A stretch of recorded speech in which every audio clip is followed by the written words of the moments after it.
Today we investigate the four-stage metamorphosis of the monarch butterfly. These fascinating insects dramatically change their physical form throughout their lives. A reminder of an idea so important to mindfulness: impermanence.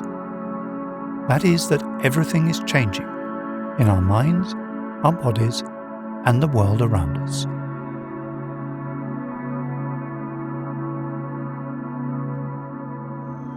In the beginning, there is just an egg, a very small egg, usually found on the leaf of a plant. If you look closely enough at this egg, especially at the egg of a monarch butterfly, you can actually see what's inside, the tiniest of caterpillars.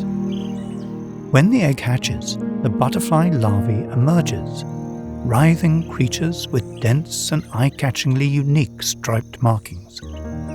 For the larval stage of a butterfly is better known to us as a caterpillar. Its task is simple: to eat, and generally it begins with the leaf it was hatched on.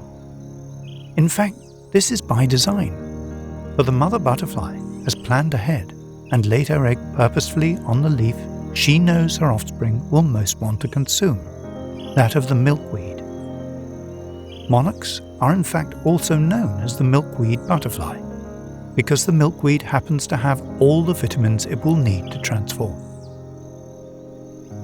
In about 2 weeks' time, when the caterpillar has reached its full length and weight, it builds itself into a pupa, or chrysalis, or what's more commonly known as a cocoon. Inside this cocoon, a rapid transformation takes place. All of the caterpillar's organs and tissue replaced by those of a new being entirely, the butterfly.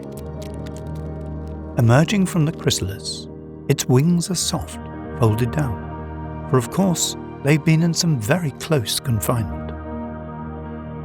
It takes a few minutes to circulate enough blood into these wings for them to expand, so the butterfly can take its first fluttering foray into the air. Once airborne, it can begin its search for a mate, to lay another egg on another perfect leaf. As your day moves from one moment to the next, remember the monarch's metamorphosis and how we're all experiencing life's changes all the time.